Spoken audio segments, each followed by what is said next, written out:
ઓમ શ્રી પરમાત્મને નમઃ. આગલા શ્લોકમાં ભગવાને ધ્યાનને માટે પ્રેરણા આપી. ધ્યાન યોગનું સાધન કેવી રીતે કરવું તેને માટે હવે આગળના 3 શ્લોકમાં ધ્યાન યોગની ઉપયોગી વાતો બતાવે છે કે કેવા આસન પર બેસવું, કેવી રીતે બેસવું, એ બધું જ સમજણ આગલા 3 શ્લોકોમાં ભગવાન આપશે.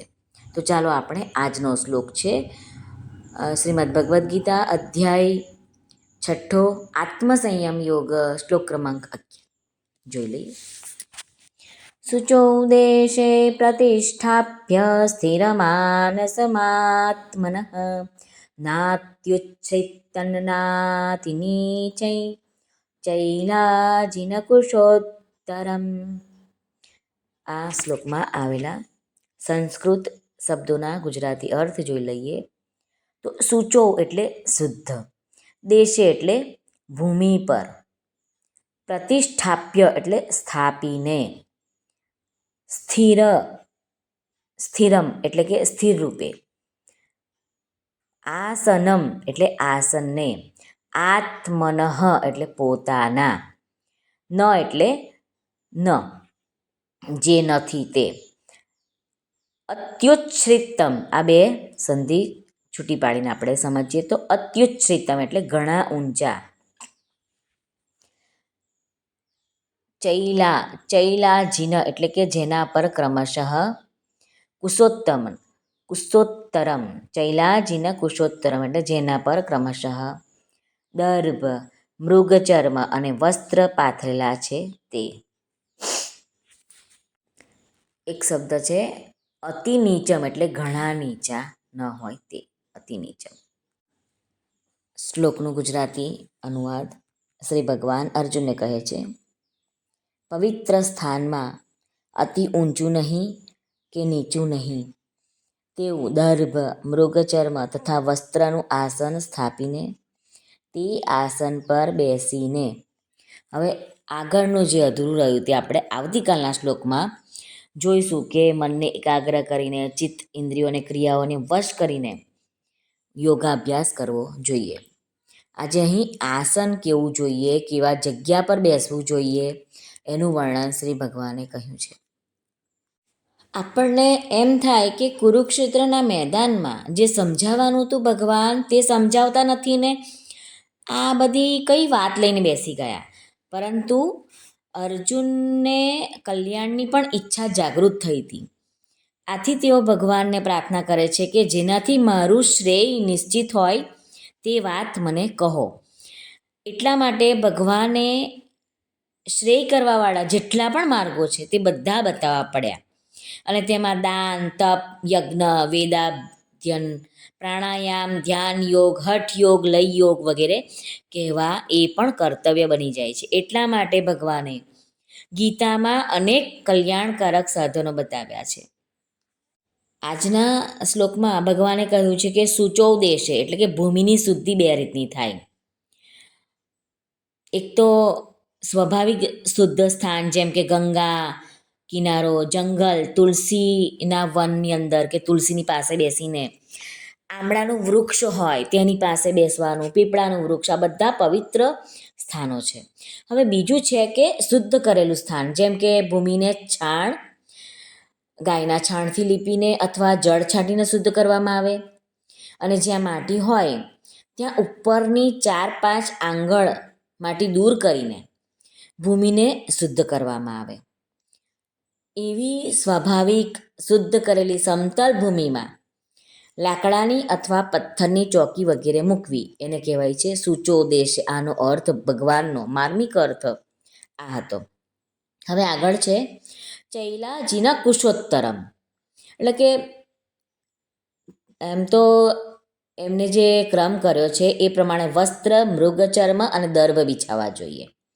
પણ આસનમાં પહેલાં દર્ભ બિછાવી દો તો એના ઉપર આપમેળે મરેલા મૃગનું ચામડું બિછાવી દેવું, કારણ કે મરેલા મૃગનું ચામડું અશુદ્ધ હોય છે. જો એવું મૃગચર્મ ન મળે તો દર્ભ ઉપર કંતાનનો કોથળો અથવા ઊનનો કામળો બિછાવી દેવો અને પછી તેના ઉપર સૂતરનું કપડું બિછાવી દેવું.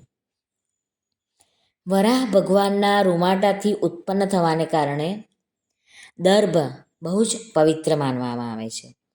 આથી આપણે બધા જ તેનાથી બનેલું આસનનો ઉપયોગ કરવો જોઈએ. ગ્રહણ સમયે કે સૂતકથી બચવા માટે, એટલે કે ટૂંકમાં કહીએ તો શુદ્ધિને માટે દર્ભને પૂજા સામગ્રીના પદાર્થોમાં અને કપડામાં રાખીએ છીએ. પવિત્રીકરણ કરે એટલે કે જ્યારે કોઈકનું શ્રાદ્ધ કરવાનું હોય ત્યારે દર્ભની વીંટી પહેરાવવામાં આવે છે અને તેને લીધે જ દર્ભ બિછાવવાનું ભગવાને કહ્યું છે કે દર્ભ પવિત્ર માનવામાં આવે છે. હવે આસન પર બેસીને જ કેમ ધ્યાન, યોગ, પ્રાણાયામ કે પછી જપ પણ આપણે કરતા હોય તો એક આસન, પોતાનું આસન લેવું જોઈએ. દર્ભ શરીરમાં ભોંકાય નહીં અને આપણા શરીરમાં જે વિદ્યુત શક્તિ છે તે આસનમાં થઈને જમીનમાં ન ચાલી જાય. એટલા માટે વિદ્યુત શક્તિને આપણા શરીરની અંદર જ રોકવા માટે મૃગ ચર્મ બિછાવવાનું વિધાન આપ્યું છે. નાત્યુચ્છ્રિતં નાતિ નીચમ. સમતલ ભૂમિમાં જે ચોકી કે બાજટ રાખવામાં આવે તે જ ન તો ખૂબ ઊંચો હોય કે ન ખૂબ નીચો હોવો જોઈએ. કારણ કે આસન અત્યંત નીચું હોય તો ધ્યાન કરતી વખતે અચાનક નિંદ્રા આવી જાય તો ગડબડી થઈ જાય અને પડી જવાથી વાગવાની પણ સંભાવના રહે. અને અત્યંત નીચું હોય તો ભૂમિ પર ફરવાવાળા કીડી વગેરે જંતુઓ શરીર પર ચડી જવાથી અને કરડવાથી ધ્યાનમાં વિક્ષેપ થઈ જશે. એટલા માટે ભગવાને અહીં કહ્યું છે કે અતિ ઊંચા અને અતિ નીચા આસનનો ઉપયોગ કરવો નહીં. પ્રતિષ્ઠાપ્ય સ્થિર માનસ માત્મનઃ. ધ્યાનને માટે ભૂમિ પર જે આસન રાખવામાં આવે તે હલવાવાળું ન હોવું જોઈએ, હલતું ન હોવું જોઈએ. ભૂમિ પર તેના ચારેય પાયા બરાબર સ્થિર રહેવા જોઈએ. જે આસન પર બેસીને આપણે ધ્યાન કે જપ કરવાના હોઈએ તે આસન પણ પોતાનું હોવું જોઈએ, બીજાનું નહીં. કેમ કે બીજાનું આસન આપણે લઈશું તો એમાં એવા જ પરમાણુ રહે છે. આથી અહીં આત્મનઃ પદથી પોતાનું આસન અલગ રાખવાનું વિધાન આપ્યું છે. એવી જ રીતે ગૌમુખી પણ અને માળા પણ પોતાની જ રાખવી જોઈએ.